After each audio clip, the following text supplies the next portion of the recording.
Hello friends, అందరికీ నమస్కారం అండి. Welcome to my channel. Psycho ప్రేమికుడు ఈ పాట వినబోయే ముందుగా ప్రీవియస్ పార్ట్స్ ఎవరైనా మిస్ చేసి ఉంటే ముందు అవి వినండి ఫ్రెండ్స్. అలాగే ఫస్ట్ టైం నా ఛానల్ చూస్తున్న వాళ్ళు ప్లీజ్ లైక్ చేసి, షేర్ చేసి, సబ్స్క్రైబ్ చేసుకుని మీ సపోర్ట్ నాకు అందించండి. ఇంకా లేట్ చేయకుండా స్టోరీలోకి వెళ్ళిపోదామా మరి. కిచెన్లోకి వెళ్ళిన వినూత్న అక్కడ చాక్తో కూరగాయలను తిట్లతో అర్జున్ని మర్డర్ చేస్తూ ఉంది. ఏం చేస్తున్నావు విను? ఆమె వెనకే వచ్చి అడిగాడు కార్తీక్. వంట, కోపంగా అంది వినూత్న. ఇప్పుడు వంట చేయవలసిన అంత అవసరం ఏముంది? కావాలంటే మనం బయటకు వెళ్ళి లంచెస్ వద్దాం.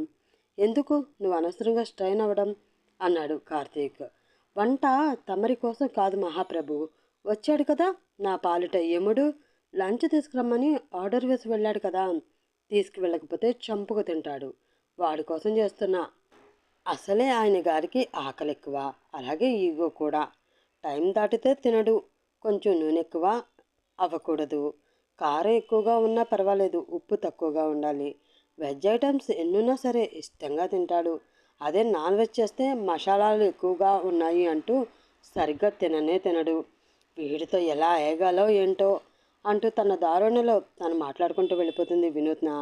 ఆమె మాటలన్నీ శ్రద్ధగా విని, మీ ఇద్దరూ లవ్లో ఉన్నారా లేక మ్యారేజ్ చేసుకున్నారా అడిగాడు కార్తీక్. ఆ మాటతో షాక్ అయిన వినూత్న ఆ షాక్లోనే కూరగాయలు కట్ చేయబోయి ఆమె వేలు కట్ చేసుకుంది. అమ్మా అని ఆమె అనడంతో, అయ్యో విన్ను, ఏమైంది అంటూ రక్తం కారుతూ ఉన్న ఆమె వేలు చూసి, ఒక్క పని కూడా సరిగ్గా చేయడం రాదా నీకు అని తిడుతూనే ఆమె చేయి పట్టుకుని ట్యాప్ కింద ఆమె వేలు పెట్టి బ్లడ్కి క్లీన్ చేసి ఆ గాయానికి బ్యాండేజ్ వేస్తూ, చూసావా విన్ను, ఒక్క క్షణం వేమరపాటికి వేలు ఎలా కట్ అయిందో, సేమ్ ఇలానే మన జీవితం కూడా అంతే. ప్రతి విషయంలోనూ మనం చాలా కేర్ఫుల్గా ఉండాలి. ఒక్క విషయంలో తప్పు నిర్ణయం తీసుకున్నా, తప్పటి అడుగు వేసినా జీవితం మొత్తం తల్లకిందులైపోతుంది. నీకు అర్జున్కి మధ్య ఏం జరిగిందో నాకు తెలీదు, కానీ ఇందాక అతని కళ్ళలో నీ మీద అమితమైన ప్రేమని, నా మీద పట్టారానంత కోపాన్ని చూశాను. అర్జున్ అంటే నీకు ఇష్టమో కాదో నాకు తెలియదు విన్ను, కానీ అతన్ని నువ్వు ఇష్టపడితే బాగుంటుంది. అలాంటి ప్రేమ ఏ అమ్మాయికి దొరకదు. దొరికినప్పుడు వదులుకోకూడదు. అర్జున్ నీకు పర్ఫెక్ట్ జోడీ. నీ పిచ్చితనంతో అతన్ని మిస్ చేసుకోకు అన్నాడు కార్తీక్. దానితో ఆలోచనలో పడింది వినూత్న. తను ఎంత మాట్లాడుతున్నా ఆమె ఒక్క మాట కూడా మాట్లాడకపోయేసరికి, నీకు చెప్పడం ఇష్టం లేకపోతే నేను కూడా నిన్ను ఫోర్స్ చేయను, నీకు చెప్పాలి అనిపించినప్పుడే చెప్పు అని అంటూ అక్కడి నుంచి వెళ్ళిపోతున్నాడు అతను. దానితో అతని చేయి పట్టుకుని ఆపి, నాకు నీకన్నా ఆత్మీయులు ఎవరు ఉన్నారు కార్తీక్? ఫ్రెండ్ అయినా వెల్ విషర్ అయినా నాకు నువ్వే కదా. నీతో కాకపోతే ఇంకా ఎవరితో నా బాధ చెప్తాను అని అంటూ అతన్ని తన పక్కన కూర్చోబెట్టుకుని జరిగిందంతా అతనికి చెప్పింది వినూత్న. అదంతా విని కోపంగా ఆమె వైపు చూస్తూ, నీకేమైనా పిచ్చా విన్ను? అసలు ఎవరైనా ఇలా చేస్తారా? నీకు ఆ కుటుంబం మీద ఉన్న పగకి అర్జున్కి ఏంటి సంబంధం? మీ గొడవల మధ్యలోకి అతన్ని లాగి అతని మనసుతో ఆడుకుని చాలా తప్పు చేశావు. ప్రేమ పేరుతో నాటకమాడి అతని మనసుకి చాలా పెద్ద గాయమే చేశావు. నీ కోసం తండ్రితో గొడవపడి మరీ ఎంగేజ్మెంట్ క్యాన్సిల్ చేసుకున్నాడు అంటే నువ్వంటే ఎంత పిచ్చి ప్రేమ పెంచుకుని ఉంటాడో అర్థమవుతుందా నీకు? అర్జున్ ప్లేస్లో కనుక నేను ఉండుంటే నీ ప్రాణం తీసేసి ఉండేవాడిని. నువ్వు చేసింది నాకేమీ నచ్చలేదు విన్ను, అసహ్యంగా ఆమె వైపు చూస్తూ అన్నాడు కార్తీక్. అలా చేయాలని నేను కూడా అనుకోలేదు కార్తీక్, చెయ్యక తప్పలేదంతే. నాకు ఆ క్షణంలో పగ ప్రతీకారాలు తప్ప ఇంకేమీ కనిపించలేదు. నేను నా స్వార్థం కోసం మరొకరి జీవితంతో ఆడుకుంటున్నా అన్న విషయం గ్రహించలేకపోయాను. కానీ ఎప్పుడైతే అర్జున్ నా కోసం తన కుటుంబాన్ని కూడా వదులుకోవడానికి సిద్ధపడ్డాడో అప్పుడు తెలిసింది, ఆ క్షణం నాకు అర్థమైంది నేను ఎంత పెద్ద తప్పు చేశానో అని. ఆ విషయం తలుచుకుంటే ఇప్పటికీ కూడా నాకు చాలా గిల్టీగా ఉంది. వెంటనే తనకి విషయం చెప్పేసి క్షమించమని అతని కాళ్ళ మీద పడదామనుకున్నాను, కానీ అతను నాపై పెంచుకున్న ప్రేమ చూసి ఆ పని చేయలేకపోయాను. అతను నన్ను చూస్తున్న ప్రతిసారి అతని కళ్ళల్లో కనిపించే ప్రేమ నా నోరు అతని ముందు తెరవనివ్వలేదు. భయం వేసింది, చాలా భయం వేసింది. నేను నిజం చెప్తే అతను నన్ను చంపేస్తాడు అని కాదు, ఎక్కడ తను నాకు దూరం అయిపోతాడో అని. నాకు తెలియకుండానే తన ప్రేమలో పడిపోయాను కార్తీక్. చూస్తుండగానే వాడే నా ప్రాణమైపోయాడు. అతని సాంగత్యంలో రోజులు క్షణాలలో గడిచిపోతున్నాయి. మునుపెప్పుడూ తెలియని ఆనందంతో నా మనసు తుళ్ళిపడుతూ ఉంది. సరిగ్గా అదే సమయంలో ఏం జరిగిందో ఏమో తెలియదు కానీ బ్రేకప్ చెప్పి వెళ్ళిపోయాడు. తన కోసం ఎదురు చూస్తూ పిచ్చిదాన్ని అయిపోయాను. ఏ రోజు కాకపోతే రేపు వస్తాడు, మర్నాడు వస్తాడు, నేను లేకుండా తను ఉండలేడు అని తన కోసం ఎదురు చూస్తూ రోజులు గడుపుతూ ఉన్నాను. కానీ తను ఇప్పటి వరకు నా జీవితంలోకి తిరిగి రాలేదు. ఏడుస్తూ చెప్పింది వినూత్న. ఆమె చెప్పిందంతా దీక్షణంగా విన్న కార్తీక్ ఫ్రిడ్జ్ ఓపెన్ చేసి వాటర్ బాటిల్ తీసి ఆమెకు అందించి, ముందు వాటర్ తాగి కొంచెం కూల్ అవ్వు అన్నాడు. దాంతో ఆ బాటిల్ తీసుకుని వాటర్ తాగింది వినూత్న. ఆమె కన్నీళ్లు తుడుస్తూ, ప్రస్తుతం అతని మీద నీ మనసులో ఉన్న ఫీలింగ్ ఏంటి, నాకు క్లియర్గా చెప్పు అడిగాడు కార్తీక్. 2 సంవత్సరాలు వాడికి దూరంగా ఉంటూ నరకం చూశాను. అలా దూరంగా ఉన్నాను అంటే ఏదో పక్క నుంచి తను నన్ను చూస్తూ ఉన్నాడు, ఏదో ఒక రోజు నా ముందుకు వస్తాడు అన్న ధైర్యంతోటే అలా ఉండిపోయాను. నా ధైర్యమే నిజమైంది. నాకు కష్టం వచ్చిన ప్రతిసారి కళ్ళ ముందుకైతే రాలేదు, కానీ నా కష్టాన్ని నా నుంచి దూరం చేశాడు. నాకు తెలుసు వాడి మనసులో ఇంకా నేనే ఉన్నాను. నా మీద ఉన్న ప్రేమని కోపంగా మార్చుకుని నన్ను సాధించాలని చూస్తున్నాడు. కానీ వాడికి తెలియని విషయం ఏమిటంటే, నేను బాధపడితే వాడి చూడలేడు కార్తీక్. వాడి కోపంలో కూడా నాకు ప్రేమే కనిపిస్తుంది చెప్పింది వినూత్న. మరి ఎంత ప్రేమని మనసులో దాచుకుని ఎందుకు సిస్టర్ వాడికి దూరంగా ఉంటున్నారు? వాడికి మరొక అమ్మాయితో పెళ్లి చేయాలి అని అన్ని ప్రయత్నాలు చేస్తూ ఉన్నారు అన్న వాయిస్ ఆమెకు వినిపించడంతో అటువైపు తల ఎత్తి చూసిన వినూత్నకి అక్కడ వినోద్ కనిపించాడు. అతన్ని కోపంగా చూస్తూ, తగలబడ్డావా? అసలు నీకు ఎలా తెలిసిపోతుంది? నా ఇంట్లో ఏమైనా సీసీ కెమెరాలు పెట్టావా ఏంటి? ఏదైనా ముఖ్యమైన విషయం ఎవరితోనైనా మాట్లాడుతున్న సమయంలోనే నేను ఉన్నాను అంటూ ఇలా ప్రత్యక్షమైపోతున్నావు. అయినా నీకు నా కొంప చుట్టూ తిరగడం తప్ప వేరే పనేమీ లేదా? కోపంగా అడిగింది వినూత్న. లేదు సిస్టర్, నాకు వేరే పని లేదు. అర్జున్ గాడి లైఫ్ సెటిల్ చేసే వరకు నాకు వేరే పని అసలు లేనే లేదు. అప్పటి వరకు మీరు చీ అన్నా తూ అన్నా తుడిచేసుకుని తిరుగుతానే తప్ప నేను మిమ్మల్ని పట్టుకుని వదలను కాక వదలను. కానీ నేను అడిగిన ప్రశ్నకు మాత్రం సమాధానం చెప్పండి సిస్టర్ అన్నాడు వినోద్. ఏం చెప్పాలి? మొసంతో మొదలైన మా ప్రేమ ముగిసిపోవడమే కరెక్ట్. అలా కాకుండా నేను తనని పెళ్లి చేసుకుని తనతో ఎలా ఉండగలను చెప్పు? తనతో గడిపే ప్రతి క్షణం నాకు నేను తనను మోసం చేయాలనుకున్న విషయమే గుర్తొస్తుంది. ఆ గిల్టీ ఫీలింగ్తో తనను సంతోషంగా ఉంచలేను, నేను సంతోషంగా ఉండలేను. కాబట్టి నేను తనకు దూరంగానే ఉండాలి. అసలు నేనంటూ తన జీవితంలోకి వెళ్లకుండా ఉండుంటే ఈ పాటికి అర్జున్ సంగీతల పెళ్లి జరిగిపోయి ఉండేది. వాళ్ళిద్దరికీ రాసి పెట్టుంది. అది మారకూడదు, అలానే జరగాలి. అర్జున్ సంగీతనే పెళ్లి చేసుకోవాలి మొండిగా చెప్పింది వినూత్న. మరి నువ్వేమైపోతావు అడిగాడు కార్తీక్.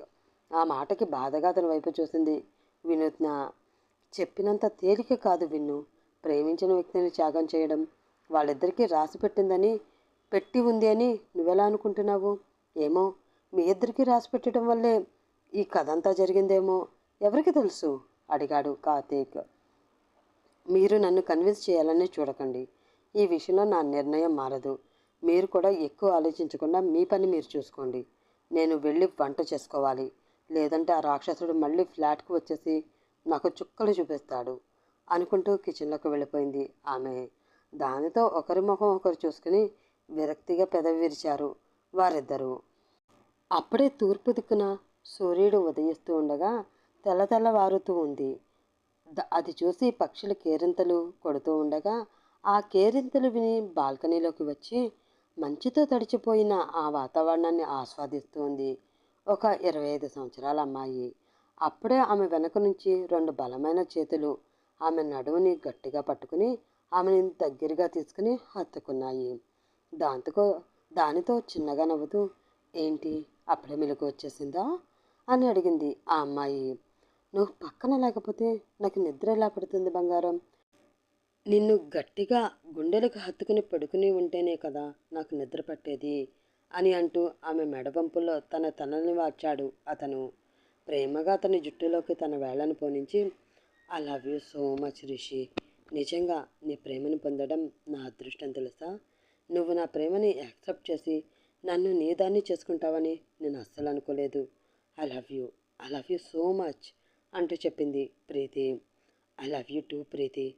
నా ప్రేమ నీకు దొరకడం అదృష్టం కాదు, నీ ప్రేమ నాకు దొరకడం నా అదృష్టం. నేను ఎంత మూర్ఖంగా నీ ప్రేమని అర్థం చేసుకోకుండా అనవసరంగా 3 సంవత్సరాలు వేస్ట్ చేశాను. అయినా కూడా నువ్వు నా ప్రేమ కోసం ఎదురు చూస్తూ ఒంటరిగా మిగిలిపోయావు చూడు, అక్కడ అక్కడ నేను నీకు పడిపోయాను. I love you, I love you so much Preethi అంటూ ఆమె పెదవులను అందుకున్నాడు రిషి. అప్పుడే ప్రీతి ఫోన్ రింగ్ అయ్యింది. ఎంత ప్రయత్నించినా తన కళ్ళు మత్తు వలన తెరవలేకపోవడంతో ఇంకా రిషిని ముద్దు పెట్టుకుంటూ ఉన్నట్లు ఊహించుకుంటూ బెడ్పై చేతితో వెతికిన ఆమెకి తన ఫోన్ దొరికింది. ఆ ఫోన్ తీసుకుని కాల్ లిఫ్ట్ చేసి హలో అని మత్తుగా అంది ప్రీతి. ఏంటి మేడం, ఇంకా నిద్ర లేకుండా కలల ప్రపంచంలో మా అన్నయ్యతో విహరిస్తూనే ఉన్నారా అని అడిగింది సాహితి.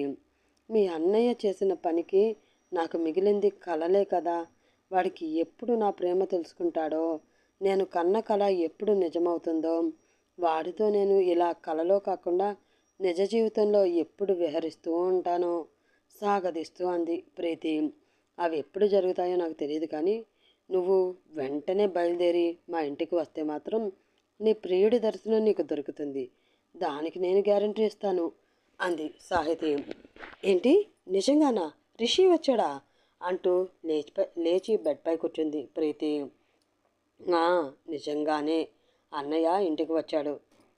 నువ్వు వెంటనే లేచి ఆ పాచిమొహం కడుక్కొని బాగా రెడీ అయిపోయి వచ్చావు అంటే ఈసారి ఎలా అయినా సరే గట్టిగా ప్రయత్నించి వాడిని నీ ప్రేమలో పడేటట్లు చేద్దాం అంది సాహితి. ఈ ముక్క ఇంత లేటుగానే చెప్పడం, వెంటనే వచ్చేస్తున్నాను అని అంటూ కాల్ కట్ చేసి వాష్రూంలోకి పరుగు తీసింది ప్రీతి. ఇంటికి వచ్చిన రిషి ఆ ఇంట్లో ఎవరితోనూ మాట్లాడకుండా డైరెక్ట్గా తన రూమ్లోకి వెళ్ళిపోయాడు. తను ఎంతో గారాబంగా ప్రేమగా పెంచుకున్న తన కొడుకు కనీసం సంవత్సరంలో ఒక్క మాట కూడా తనతో మాట్లాడకుండా ఇలా తనని దూరం పెట్టడంతో జయంతి మనసు బాధగా మూలిగింది. ప్రస్తుతం ఈ సమస్యకి నువ్వు బాధపడడం పరిష్కారం కాదు జయ. వెళ్ళి వాడితో మాట్లాడి వాడి మనసు ఏంటో తెలుసుకుని ఆ మనసుకి అనుగుణంగా ప్రవర్తించు. ఏదో ఒక రోజు ఈ తల్లి ప్రేమ ఏంటో వాడికి అర్థమవుతుంది. అప్పుడు నీకు దూరంగా వెళ్లకుండా నీతోనే ఉండిపోతాడు అంటూ ఆమె బాధని చూస్తూ భరించలేక చెప్పాడు సతీష్. ఆ మాటతో కళ్ళల్లో నీటిని తుడుచుకుని ప్లేట్లో టిఫిన్ వడ్డించుకుని రిషి గదిలోకి వెళుతూ ఉంది జయంతి. అది చూసి మావయ్య, మీరిచ్చిన ఈ ప్లాన్ వర్కౌట్ అవుతుంది అంటారా అని అనుమానంగా అడిగాడు అరుణ్. ఏంటయ్యేది, అక్కడ ఉన్నది రిషి పొగరికి ప్రతిరూపమైతే నా పెళ్ళం అహంకారానికి పుట్టినిల్లు లాంటిది. దీనికి ప్రేమగా మాట్లాడడం రాదు, వాడికి దీని మాటల్లో ప్రేమను వెతుక్కోవడము రాదు. సో జనరల్గా తల్లి కొడుకుల ప్రేమ పొంగి పొరలిపోవలసిన చోట అభిమానానికి అహంకారానికి యుద్ధం జరుగుతుంది. చూస్తూ ఉండు అని సతీష్ అంటూ ఉండగానే రిషి గదిలోంచి ఫోర్స్గా ఎగురు వచ్చిన ప్లేట్ అతని నెత్తి మీద పడడంతో ప్లేటు ముక్కలై అతని నెత్తి పగిలి రక్తం మొహం మీదుగా కారిపోతూ ఉంది. అది చూసిన అరుణ్ అయ్యో మావయ్య అంటూ అతన్ని గట్టిగా పట్టుకున్నాడు. యుద్ధం వారిద్దరికి మధ్యన జరుగుతుంది అనుకున్నాను, కానీ ఆ యుద్ధంలో బలి అయ్యేది నేనే అని అస్సలు ఎక్స్పెక్ట్ చేయలేదు అల్లుడు అంటూనే స్పృహ తప్పి అక్కడే పడిపోయాడు సతీష్. రిషి గట్టిగా అరిచింది జయంతి. కోపంగా ఆమె వైపు ఒక చూపు చూసి ఆమె రెక్క పట్టుకుని రూమ్ బయటికి ఆమె తోసేసి తలుపు వేసుకున్నాడు రిషి. కింద పడిపోతూ ఆఖరి నిమిషంలో ఆపుకుని కోపంగా ఆ గది వైపే చూస్తూ ఉంది జయంతి. తర్వాత ఏం జరుగుతుంది, పాపం సతీష్ పరిస్థితి ఏమవుతుందో. జయంతి రిషిని మామూలుగా వదిలేస్తుందా? అసలు రిషికి జయంతి మీద ఎందుకు అంత కోపం? ఆ ఇంటికి అతను ఎందుకు రావడం లేదు? ప్రీతి ప్రేమని ఎందుకు అర్థం చేసుకోవట్లేదు? తెలుసుకోవాలంటే నెక్స్ట్ పార్ట్ కోసం వెయిట్ చేస్తూ ఉండండి ఫ్రెండ్స్. అలాగే ఈ పార్ట్ కనుక మీకు నచ్చినట్లయితే ప్లీజ్ లైక్ చేసి షేర్ చేసి సబ్స్క్రైబ్ చేసుకుని సపోర్ట్ అందించండి. రేపటి ఎపిసోడ్లో మళ్ళీ కలుసుకుందాం. అప్పటి వరకు bye, have a nice day.